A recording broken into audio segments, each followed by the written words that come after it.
भारतीय सामाजिक, सांस्कृतिक एवं धार्मिक परंपरा में ज्ञानी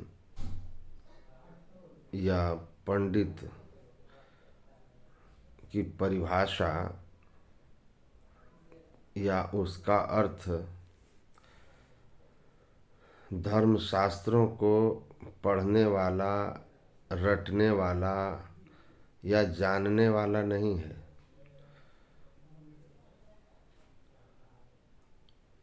भगवान कृष्ण ने गीता में कहा, विद्या विनय संपन्ने ब्राह्मणी गविहस्तिनी शूनि चैव स्वपाके च पंडितः समदर्शिनः।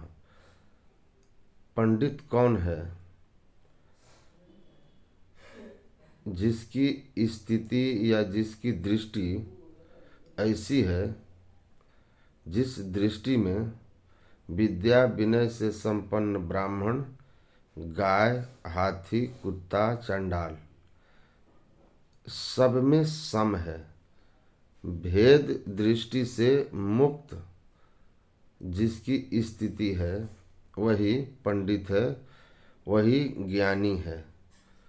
ग्रंथ कितना भी पढ़ ले, लेकिन अगर उनके अंदर ऊंच नीच या किसी प्रकार का भेदभाव है तो वह ज्ञानी नहीं हो सकता, वह पंडित कहलाने का अधिकारी नहीं हो सकता। वहीं दूसरी तरफ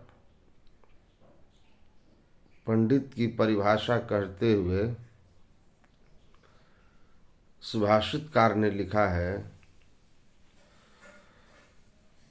मातृवत परदारेषु परद्रव्येषु लोष्टवत आत्मवत सर्वभूतेषु यह पश्यति स पंडितः। आचरण की श्रेष्ठता कैसी है? तो मातृवत परदारेषु,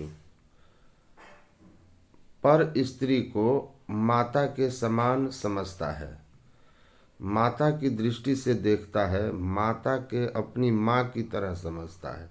इतना शुद्ध पवित्र भाव, पर नारी के प्रति इतना ऊंचा चरित्र जिनका हो।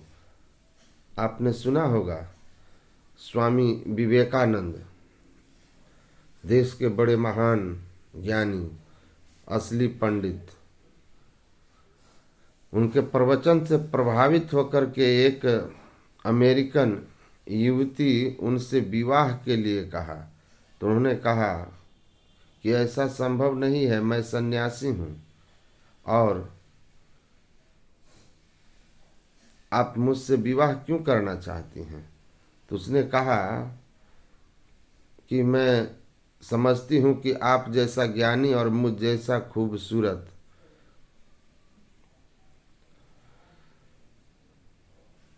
दाम्पत्य के संयोग से जो संतान उत्पन्न होगा वह बड़ा ही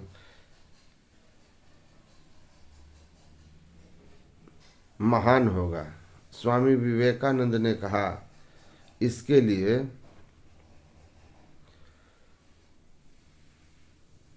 विवाह करने की क्या आवश्यकता है?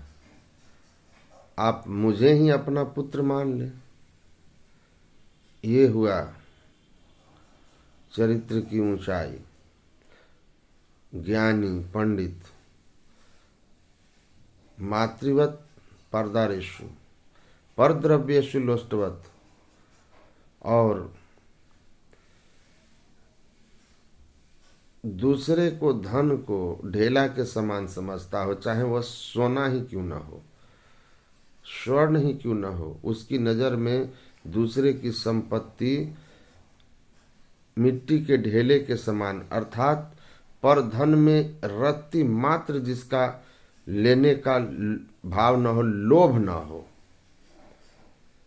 आत्मवत सर्वभूतेषु, और संपूर्ण जीवों को अपनी आत्मा की तरह समझता है, अपनी तरह समझता है, उनमें भेद नहीं करता है, एक समान संभाव जो रखता है वही वास्तव में पंडित है। इसलिए पंडित होना बहुत ऊंची बात है। समभाव को प्राप्त कर लेना, समता को प्राप्त कर लेना, यह योग साधना में पूर्णता प्राप्त करने पर ही होती है।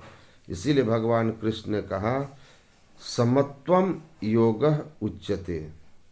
जो समत्व भाव में आ गया है वही योगी है। जो सुख में, दुख में, निंदा में, बड़ाई में, ऊंच नीच, मैं और मोर में, तुम और तेरा, इन सब भावों से उठकर आत्मवत हो गया हो, वही वास्तव में पंडित है, वही ज्ञानी है। यही भारत का दर्शन है।